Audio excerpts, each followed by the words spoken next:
So I'm out front, tables lined up, signs posted, neighbors dropping by. Basically your average Saturday garage sale. Nothing wild. Just try to raise some money, right? I had spent weeks organizing everything, sorting through old trinkets, antiques, and handmade crafts that told the story of a life well lived. It was a warm, sunny afternoon. Laughter mingled with friendly banter and the smell of freshly brewed coffee from a neighbor's cup. Business was casual, and I was genuinely excited about supporting a cause close to my heart. Then out comes Karen from the HOA, marching up like she's the sheriff of suburbia. Her expression was set in stone as she barked. This sale wasn't approved. With a rapid, furious pace, she began knocking over boxes, tearing down the carefully arranged signs, and even yelling at a kid who'd reached out to admire a vintage lamp. The chaos that ensued was surreal, a well-organized community event reduced to pandemonium in seconds. But here's the kicker. She had no clue who the fundraiser was for, because every single dollar from that sale, it was going straight to her boss's charity. And when he found out what she did, let's just say Karen's authority didn't last much longer. And hold on, it gets even better. In the heart of Maplewood, a suburban enclave known for its orderly streets and pristine lawns, I had managed to carve out my little haven, a spacious yard that housed my cherished garage sale each season. Maplewood was the type of community where individuality often took a back seat to uniform perfection enforced by a strict homeowners association. At its helm was Karen Miller, known by everyone as HOA Karen. Dressed in her signature smart blazer and clutching a clipboard like a badge of honor, Karen spent her days patrolling the neighborhood. To her, everything had to be just so, down to the exact placement of a garden gnome or the color coordination of front doors. I, on the other hand, was a free spirit with a deep passion for community causes and sustainable living. I'd inherited a modest home in Maplewood from my parents and turned my property into a gathering space for neighbors, friends, and sometimes even strangers, particularly during my annual garage sale. I wasn't interested in blending into a cookie-cutter existence. I celebrated my creativity and my heritage, and I used my garage sale as a way to fund causes I believed could make a real difference. This year, every dollar raised was earmarked for a local charity that worked relentlessly to support underprivileged children, a cause that, unbeknownst to many, was also dear to the heart of someone else in our community, Karen's boss at the HOA. My garage sale wasn't just about decluttering. It was about community connection, about giving back, and proving that even in a neighborhood obsessed with uniformity, individuality could thrive. The sale was a colorful, lively affair, tables decked with vintage finds, homemade jams, and quirky collectibles. Neighbors wandered by with smiles and nods, and the atmosphere was warm and welcoming. Every item I sold had a story, and every cent raised had a purpose. I was proud of what I'd built, a small but potent force for change within a system that often stifled creativity. Yet, in Maplewood, conformity was king. Many residents, intimidated by the strict codes of the HOA, played it safe. They followed the rules to a T, worried about fines and public shaming. Karen Miller thrived on enforcing these rules, and she had made it her personal mission to ensure that no one deviated from the expected norm. I had never been one to let petty regulations hinder my efforts, and over the years, I'd learned that sometimes you had to challenge the status quo to make a difference. That day, as I prepared for my garage sale fundraiser, I knew it was going to be a peaceful, productive event, a small celebration of life and community spirit. I arranged my tables, hung my signs with care, and looked forward to a day of friendly interactions. Little did I know that Karen was about to shatter that quiet confidence, setting into motion an unexpected chain of events that would rock our neatly ordered Maplewood to its core. The moment the chaos erupted, everything changed in a flash. I had barely welcomed the first customer when I heard the shrill cry of "This sale wasn't approved." Echoing across my front yard, it sent a ripple through the crowd. I turned sharply toward the disturbance and saw Karen, eyes narrowed, voice rising, storming over as if the entire area was now a courtroom, and she was the judge, jury, and enforcer all in one. Before anyone could process what was happening, Karen began her assault. Boxes piled high with vintage records and handmade crafts flew as if caught in a tornado. Signs bearing messages of community goodwill were torn from their stakes and sent skittering across the gravel. A young child, merely 10 years old and curiously inspecting an old lamp, was suddenly berated and shoved aside by Karen's vehement grip. The once friendly atmosphere at my garage sale turned to disarray in seconds. I rushed to intervene, voice raised in protest and confusion. "Karen, what are you doing? This is my property, and this sale was organized to help those in need," I shouted, trying to restore order as Karen continued to shout over the ensuing commotion. She was oblivious to the fact that every item on my table was a part of a carefully orchestrated fundraiser that benefited a local charity, a charity that, in an ironic twist, was heavily supported by Karen's own employer. The revelation was a cruel twist of fate she could never have foreseen. In the ensuing melee, a small group of supporters rushed forward to help me salvage what remained of my organized setup. Neighbors who had quietly gathered at the fringes of the crowd began taking videos on their smartphones, capturing the dramatic tableau of Karen's outburst. Online, hashtags like hashtag #NoMoreKaren and hashtag FundraiserFury started trending, and supportive comments flooded the community forum. With every passing minute, the digital dossier of the incident grew larger, leaving little doubt as to who the true aggressor was. Karen's actions were not merely an expression of personal anger. They were an attempt to enforce conformity by crushing any deviation from the HOA's strict guidelines. To her, my colorful, heartfelt garage sale was an offense, a public display of individuality that threatened the bland uniformity she so desperately desired. But in trying to destroy my stand, she had only fueled my determination to stand up for what I believed in. I could see the divided faces among the crowd. Some were appalled at Karen's behavior, while others seemed to take pleasure in the spectacle of an overzealous enforcer being publicly humiliated. Desperation began to creep into Karen's features. Amid the chaos, I managed to pull her aside. "Karen, listen to me," I said, my voice quieter now, but laced with steel. "Every dollar from this sale goes to a charity that your boss supports. You're not just destroying my livelihood. You're undermining the very cause that even you claim to stand for." For a moment, she faltered, her eyes darting away as if searching for a way to hide the reality she refused to see. I quickly seized the opportunity to document her reaction on camera. Friends recorded every stammer and every defenseless moment from that brief encounter. By the time I finished, it was clear that Karen was beginning to understand the magnitude of her miscalculation. The realization that her own boss would never condone such a blatant abuse of power was slowly dawning on her, as did the fact that her violent enforcement was costing her credibility in the eyes of the community. The conflict was spiraling into something far beyond a simple garage sale. It had become a battle over the freedom to express individual creativity and the right of every property owner to use their space as they saw fit. With the digital evidence spreading like wildfire and the community support mounting, it was evident that if the HOA board did not intervene, this would only be the beginning of many more such egregious incidents.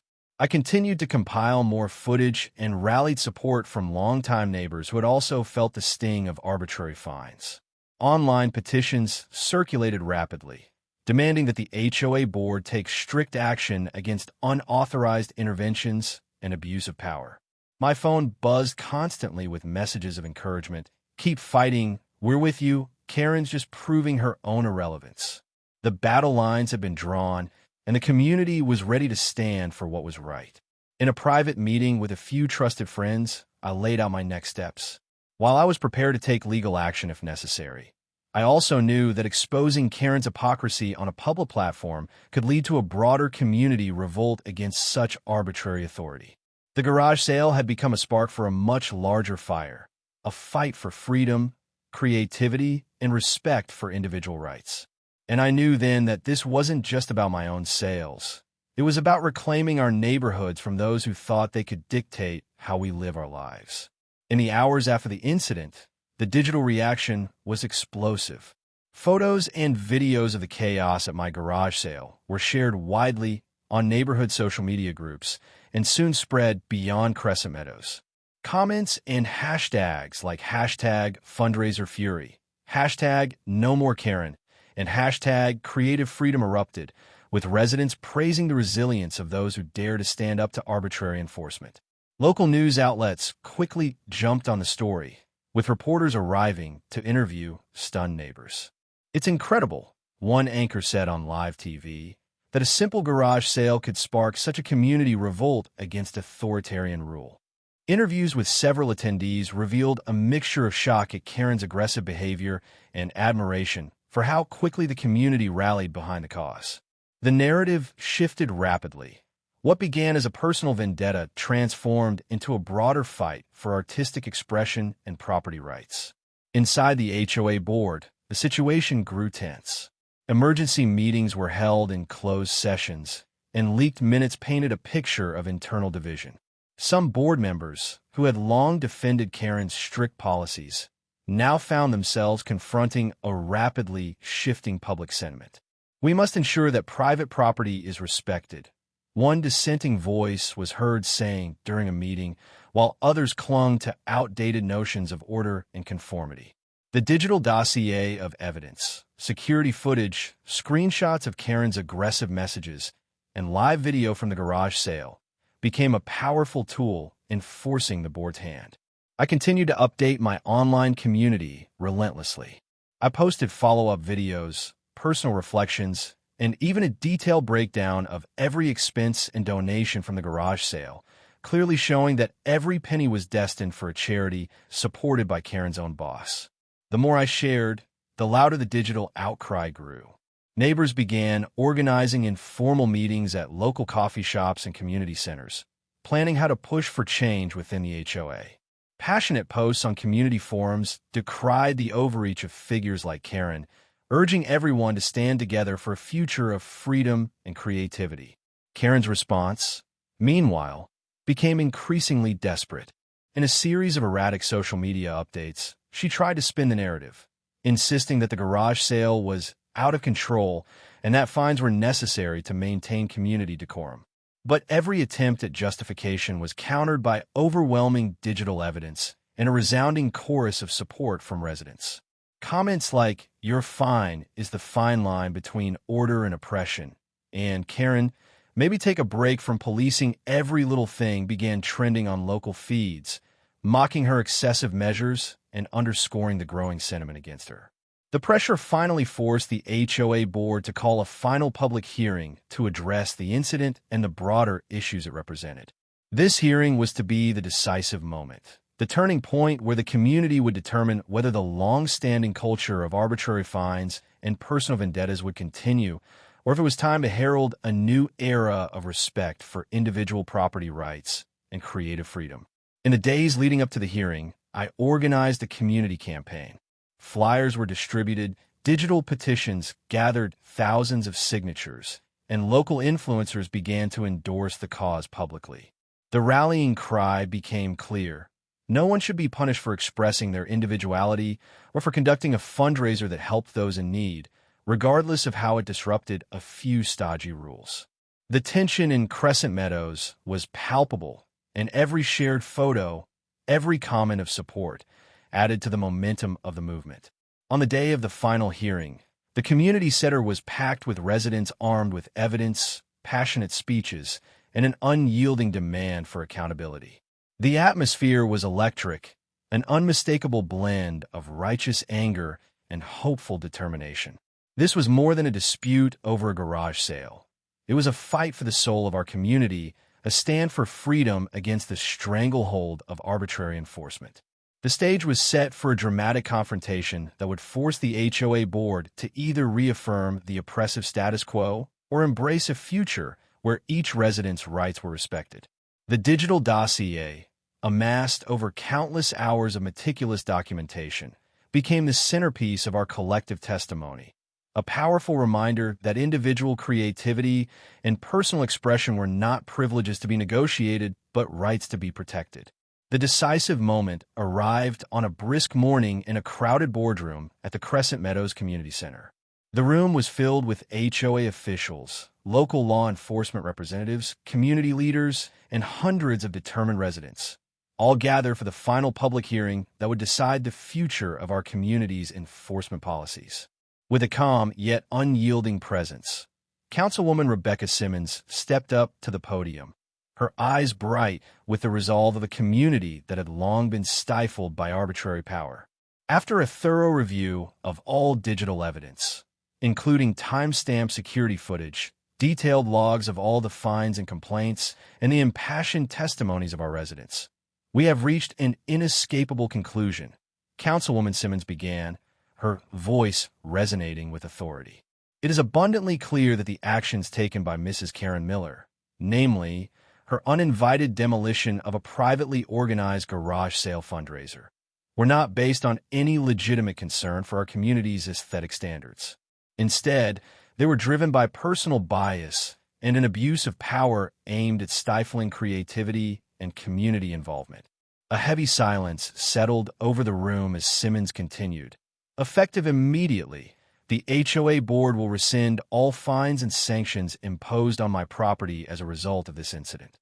Moreover, we will launch a full disciplinary review of enforcement practices that allowed such an egregious overreach to occur. Today's decision is not merely a reversal of an arbitrary action.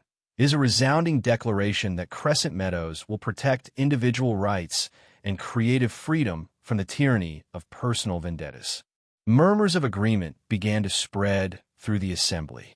At that moment, a well-respected community advocate, a veteran of countless battles for individual freedoms, rose to speak. "Today, we stand united," he declared, his voice firm and passionate. "No resident should ever have to endure the irrationality of arbitrary rule enforcement. Let this vote mark the turning point, a declaration that our community values innovation, independent thought, and the right to raise funds for a cause that matters, even if it disrupts the status quo. We demand accountability and full respect for our rights as property owners and community members." His words were met with thunderous applause, echoing around the room and uniting the crowd in an unwavering call for change. Following his address, a senior officer from the local municipal oversight office presented the final dossier, a meticulously compiled record of every piece of digital evidence, expert testimony, an official statement confirming that my garage sale fundraiser was fully compliant with local regulations and that every dollar raised was indeed destined for a charitable cause supported by Karen's own employer. The evidence was irrefutable. The fines imposed on me were not just unwarranted. They were a gross abuse of power. The Internal Affairs panel unanimously endorsed strict disciplinary measures for those responsible, and the full report was set to be released immediately to ensure transparency. Councilwoman Simmons concluded, "Let this resolution mark the dawn of a new era for Crescent Meadows, a community where our rights to express ourselves, support worthy causes, and manage our own property are inviolable. Our vote today is a resounding affirmation that personal vendettas have no place in our community, and that we will defend our freedoms with every resource at our disposal. Together, we stand for justice, accountability, and the right to innovate freely." Her final words, delivered with unwavering conviction, sealed the turning point in our battle for creative freedom and community respect. In that defining moment, as every face in the boardroom shone with the determination of hard-fought freedom, the balance of power shifted irrevocably. The overwhelming digital evidence and the unified voice of the residents forced the HOA board to take decisive action, a historical turning point that would forever reshape the governance of Crescent Meadows. The days of punitive, arbitrary fines and personal vendettas were over. A future built on respect for individual creativity and property rights was finally within our grasp. In the weeks following the historic vote, Crescent Meadows underwent a transformation.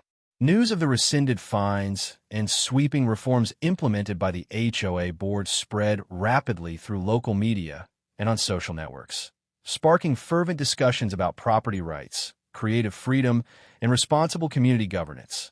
Editorials in the local newspaper, emblazoned with headlines like "A New Dawn for Crescent Meadows" and "United for Creative Freedom," celebrated the decisive steps taken to defend every resident's right to conduct their affairs without fear of arbitrary interference. Hashtags such as hashtag property rights, hashtag no more bullying, and hashtag art is freedom soon trended widely, solidifying the community's resolve to stand against tyranny. Town hall meetings and community forums saw record attendance as residents gathered to share their experiences and envision a future where creativity and individuality were not only tolerated but celebrated. Neighbors, who had once lived in constant apprehension of punitive fines and invasive inspections, now spoke proudly about their right to manage their property according to their unique vision. Our homes are our sanctuaries, and our expressions of art are our voices, one impassioned resident declared at a bustling meeting, his words resonating throughout the packed room. The atmosphere was electrifying, a promise that Crescent Meadows would forever champion the spirit of individual freedom and creative expression. Within the reformed HOA board and local oversight bodies, swift changes were implemented. Senior officials, led by Director James Carter and Lieutenant Marcus Reed, introduced comprehensive training programs emphasizing ethical conduct, cultural sensitivity, and the responsible management of community resources. Regular internal audits and transparent disciplinary procedures were established to ensure that every complaint was scrutinized thoroughly and no resident would ever again be subject to arbitrary fines or personal vendettas. Our duty is to protect the rights and dignity of every member of this community, Lieutenant Reed affirmed in a follow-up press conference, his words echoing the renewed spirit of reform. Community leaders and local civil rights organizations mobilized to further empower residents. Workshops, public forums, and educational campaigns were organized to raise awareness about the importance of protecting creative freedom and individual property rights. When we unite, our voices have the power to overturn even the oldest, most oppressive systems. A local activist proclaimed at a town hall meeting, rallying neighbors to embrace change and reject tyranny. For me, the journey from confrontation to resolution was profoundly transformative. My decision to stand up against HOA Karen, despite the fines and the invasive interference, had not only reclaimed my right to host a garage sale for a cause dear to my heart, but had also ignited a movement that resonated throughout Crescent Meadows. Neighbors, once silenced by fear of retribution, found their voices, sharing their own stories of defiance and determination. The digital evidence that captured every moment of that chaotic day became a symbol of our collective strength and a rallying cry for those who believed in the sanctity of private property and the right to express oneself freely. Karen Miller, once the relentless enforcer of the HOA's draconian regulations, was now relegated to a cautionary tale, a stark reminder that no one is above accountability when the community unites for justice. Her influence diminished rapidly as digital records of her past transgressions circulated widely, exposing the inherent dangers of unchecked authority. At a final celebratory event in the Central Park of Crescent Meadows, residents, local officials, and community advocates gathered under the warm glow of the setting sun. A large banner reading "Unity, Freedom, and Creative Expression" was proudly unfurled between towering oaks, and heartfelt speeches filled the air with promises of a brighter, more inclusive future. Today, we celebrate our victory over arbitrary enforcement, a victory for every homeowner and every creative spirit in this community, Councilwoman Simmons proclaimed, her voice resolute and inspiring. The standing ovation that followed was a powerful affirmation of our collective commitment to upholding our freedoms and ensuring that creative expression remained sacrosanct. As each new day dawned over Crescent Meadows, the legacy of that unforgettable confrontation endured as a beacon of transformative change. The story of how HOA Karen demolished my garage sale, only to discover that every dollar raised was going to her boss's charity, became a rallying cry for every resident who believed in the power of creative freedom and individual rights. Every sunrise now carried with it the promise that in Crescent Meadows, truth, justice, and the right to express ourselves would forever shine bright. In the end, what began as a personal battle evolved into a watershed moment for our entire community. We emerged more united, more vigilant, and more determined to safeguard our rights against any form of bureaucratic overreach. And as the sun rose each morning over our reclaimed neighborhood, it carried with it the promise that Crescent Meadows would always be a place where creativity, integrity, and respect for individual expression were treasured above all else.